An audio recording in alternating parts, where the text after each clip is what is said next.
Je rappelle que en fait, l'Arcom a décidé que C8 n'aurait pas de renouvellement de son autorisation de fréquence sur la TNT. Et ne pas être présent sur la TNT, ça veut dire forcément moins d'argent au niveau publicitaire. Donc ça veut dire que la chaîne n'est plus viable. Et c'est ce qui oblige à la fermeture de la chaîne.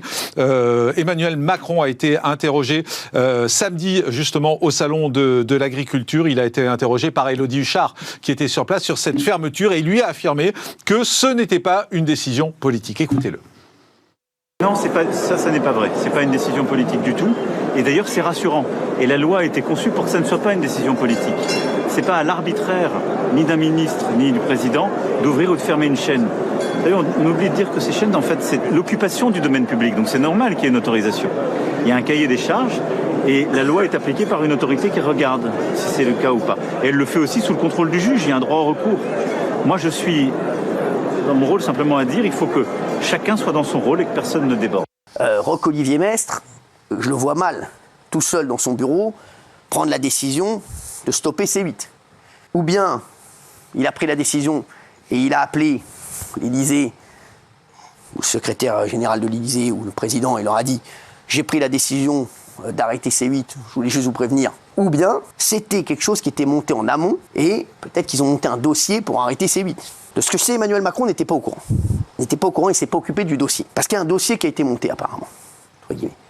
Un dossier qui a été monté, et je vous le dis, Emmanuel Macron, il ne s'occupait pas de ça, et ce serait le premier secrétaire, le secrétaire général de l'Élysée, qui, voilà, je vous dis la vérité, on n'a jamais été dans ces petits papiers, puisqu'il disait toujours aux invités de ne pas venir. À chaque fois qu'un invité disait « je vais aller chez Hanouna », il le bloquait. Il n'était vraiment pas pour toutes les apparitions de... Et je l'ai vu, et j'ai vu que quand il m'a vu, c'était comme les rats à Paris. Bien sûr, à prendre des pincettes, mais... aurait monté un dossier pour l'arrêt de C8, je vous le dis, parce que il veut vraiment contrôler l'audiovisuel. Et il a vu que nous, on était difficilement contrôlables. Il aurait monté le dossier avec Roch-Olivier Maistre, voilà, parce qu'il est soucieux du contrôle de l'audiovisuel, sans en parler à Emmanuel Macron. Et il a eu ensuite l'info, Emmanuel Macron, il a eu l'info de ce dossier et qu'ils allaient arrêter C8, c'était engagé. Et il ne pouvait pas revenir dessus sans remettre en cause la séparation des pouvoirs. Ce sur quoi, voilà, il y a des choses sur lesquelles, mais sur ça, Emmanuel Macron, je peux vous dire qu'il est... Il respecte. Ça, je peux vous dire que ça, il ne s'immisce jamais. Et je vous le dis, l'info est claire, Emmanuel Macron n'est pas responsable. Voilà, ce n'est pas politique, a-t-elle dit. Avant d'avoir vos réactions, je vous propose d'écouter Franz-Olivier Gisbert qui était ce matin sur CNews et lui dit mais bien sûr que c'est politique et bien sûr que c'est Emmanuel Macron qui est à la manœuvre. C'est évidemment une décision politique, c'est une honte.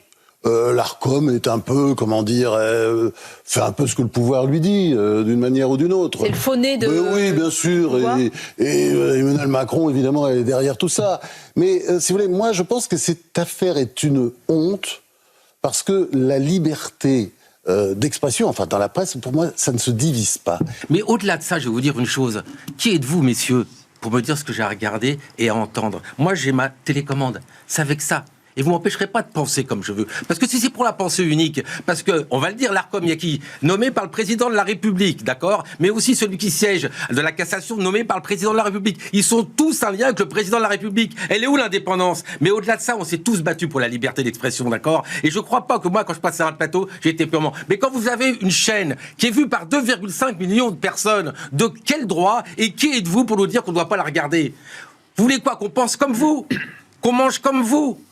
Non mais c'est une blague, c'est une atteinte claire à la liberté et c'est une décision purement politique, monsieur Macron. Bah moi, franchement, concernant l'émission, en tout cas de Cyril Hanouna, ça me choque pas parce que... Oui, mais l'émission, c'est une émission. C'est ça le problème. Là, le problème, c'est qu'on met 400 personnes au chômage. On met 400 personnes au chômage. Moi, j'aime bien ce que dit Franz-Olivier Gisbert parce que je trouve qu'il parle assez vrai. Bien sûr, mais je suis d'accord avec vous. Mais Franz-Olivier Gisbert dit, je suis pas fan de Cyril Hanouna. Voilà, il est pas fan. Je suis pas fan. En ce qui concerne les règles, il y a des règles. La chaîne a été condamnée à plusieurs reprises. Elle a payé les amendes qu'on lui a mises. Point final. Là, elle est condamnée 2 fois. C'est-à-dire que non seulement elle paye les amendes, mais en plus on lui retire la fréquence. Il y a un truc qui colle pas. Bien sûr que c'est politique, puisque M. Taureau l'a dit à l'instant, les nominations à l'ARCOM viennent toutes, directement ou indirectement, du président de la République. Donc il y a quand même indirectement un lien entre le président de la République et les personnes qui, en tout cas en partie d'entre elles, qui ont pris cette décision. Moi, je pense que c'est extrêmement grave. Comment est-ce qu'on peut se réjouir dans une société du monde libre que l'on puisse fermer une chaîne de télévision? Évidemment triste puisqu'on est avec William Lémergie pour la fermeture de C8. C'est la dernière semaine de la chaîne avant l'écran noir. 400 personnes qui vont perdre leur emploi.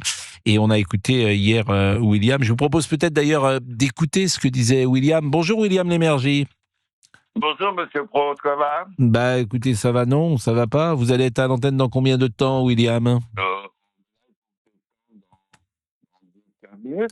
Bon, vous avez eu des mots très rudes hier et vous avez parlé de honte. Et comme vous êtes une figure du PAF, une figure importante, respectée, qui a fait les succès que vous avez eus depuis tant d'années, je pense que vous avez dû avoir beaucoup de retours lorsque vous avez parlé de honte pour le Conseil d'État et l'ARCOM, William Lémergie. Oui, beaucoup de retours de gens qui sont parfois un peu surpris du ton que j'ai employé, mais il est sincère, vous savez. La douleur est forte, le mot est à la hauteur. Alors comme peut-être certains auditeurs n'ont pas écouté ce que vous avez dit, je vous propose de réécouter ce que vous avez dit hier sur l'antenne de C8. Madame, monsieur, bonjour. Comme vous le savez sans doute, cette émission s'arrêtera à la fin de la semaine, en même temps d'ailleurs que l'ensemble des programmes de la chaîne C8 qui cessera d'émettre par décision de l'ARCOM et du Conseil d'État, deux institutions de la République, unies dans la honte pour supprimer pour la première fois, vous savez, en France et en Europe d'ailleurs, toute une chaîne de télévision. Alors c'est une violence inédite qui est dirigée aussi contre vous. Vous, c'est le peuple souverain. Vous savez, ça va conduire plusieurs centaines de collaborateurs qui sont ici, directs ou indirects, au chômage. N'oubliez jamais que c'est vous, hein. C'est vous qui décidez, ou pas d'ailleurs, de regarder cette chaîne. Elle vous est destinée, mais qui a le droit de vous en priver sans vous le demander? Donc, on vous méprise et on vous trahit. Tiens, est-ce que vous avez vu ce qu'a écrit notre ami Pascal Praud dans le JDD sur la disparition de C8? Elle s'appelle Caroline, Sandrine ou Élodie. Elles ont commencé l'aventure il y a 20 ans, donc il parle des jeunes filles qui travaillent sur C8, bien entendu. Il pense à eux ce matin, je pense à Emmanuel, à Damien, à Alexandre. Je pense à leur tristesse. Je partage leur colère. C8 est la première chaîne de la TNT. C8 est la 5e chaîne de France. C8 réunit chaque jour 9 millions de téléspectateurs.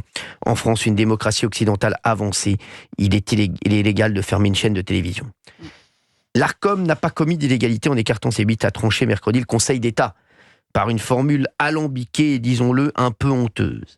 S'il fallait un exemple de la prophétie du vice-président américain J.D. Vance, et d'ailleurs, il y a un Britannique aussi, un homme politique britannique qui a réagi à l'arrêt de C8. Je vais vous dire ce qu'il a dit dans un instant, une pointure. Vous allez voir.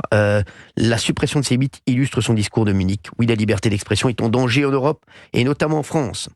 C8 appartient au groupe Canal+, dont l'actionnaire de référence est Vincent Bolloré. Chacun devine que l'esprit libre qui flotte dans la maison Canal, mais aussi sa réussite éditoriale et financière, contrarie le camp du bien. Il a raison. Il avait jusqu'ici le monopole du récit. Ils avaient jusqu'ici le monopole du récit. Vous le savez, c'est ce que vous dites souvent, Gauthier. C'est ce que dit Pascal. D'autres voix sont entendues sur C8 ou sur CNews. Elles percutent l'espace médiatique où la bien-pensance domine. En 2025, une chaîne de télévision est fermée par le bon plaisir de 9 personnes. Quelle légitimité ont-elles pour tuer une chaîne de télévision? Les petits hommes gris ont inventé un nouveau mot pour dire censure. Ils écrivent régulateur. On ne censure plus, on régule. C'est la même chose, mais régulation sonne plus doux aux oreilles du peuple. Il a complètement raison. On est d'accord avec ce que dit Pascal. Absolument. Cyril a été sanctionné parce qu'il a répondu vertement à un de ces traînes patins que l'époque fabrique. Énergumène que chacun croise un jour dans sa vie. Tellement raison. L'homme portait la bêtise en sautoir. Il avançait l'arrogance en bandoulière, le genre morveux. Cyril a répondu avec l'énergie d'un cadet de Gascogne. L'ARCOM n'aime pas l'esprit gascon. Oh. C'est beau ce que dit Pascal. Ouais, il a raison. TPMP est devenu un phénomène de société, comme droit de réponse le fut dans les années 80 ou comme Ciel Montmardi a marqué les années 90. Il n'est pas si fréquent qu'une émission et son animateur installent dans les mémoires un souvenir qui ne s'effacera pas. Ils sont une petite douzaine depuis 50 ans à partager ce statut. Cyril Hanouna répond à la définition de Molière quand l'auteur du Misanthrope évoque ceux qui ont choisi le public comme seul juge. Je dis bien que le grand art est de plaire et que cette comédie ayant plu à ceux pour qui elle est faite, je trouve que c'est assez pour elle et qu'elle doit peu se soucier du reste. Eh oui, je suis complètement d'accord. cette phrase est voilà, du misanthrope et vraiment, moi c'est vraiment ça. Voilà, je vous le dis. Je ne suis hélas guère étonné de la haine que Cyril suscite depuis tant d'années. Je lisais cette semaine un entretien que Louis-Ferdinand Céline accorda à Françoise Bloch en 1959. Le goût profond de l'homme, c'est la mise à mort douloureuse, c'est la vivisection sous ses yeux. Voilà ce qu'il veut voir. Alors après, il dit, Cyril est riche. Bon, papa, c'est pas... Voilà. Pascal. Voilà.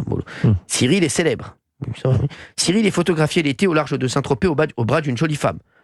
Ça lui fera plaisir. Bah, c'est vrai. À quoi ça lui fera plaisir, bien sûr. Cyril aime les belles automobiles. C'est vrai. Voilà. Sa réussite est insupportable pour le journaliste de Libération qui a un master de je ne sais quoi, possède les œuvres complètes de Pierre Bourdieu dans sa bibliothèque et prend le métro quand il ne vient pas à vélo pour rentrer le soir après le travail dans une banlieue lointaine de la capitale. La jalousie et autres passions tristes inspirent les éditorialistes commentateurs intellectuels que la vie professionnelle condamne à la frustration. Voilà. C'est incroyable ce qu'il dit, Pascal. Mais vous voulez que je vous dise, il a dit les choses, hein, Pascal. C'est un problème. Et après, il dit Hanouna, cible numéro 1. Une émission touche pas à mon poste, son animateur Cyril Hanouna ont déclenché au fil des années un harcèlement ciblé de la gauche et de l'extrême gauche, c'est vrai. La police de la pensée a édicté quelques axiomes. L'immigration est une chance pour la France, le grand remplacement une théorie fumeuse, l'islamisation du pays est un fantasme, l'insécurité est un sentiment, Donald Trump est un danger, malheur à qui contrevient à cette doxa.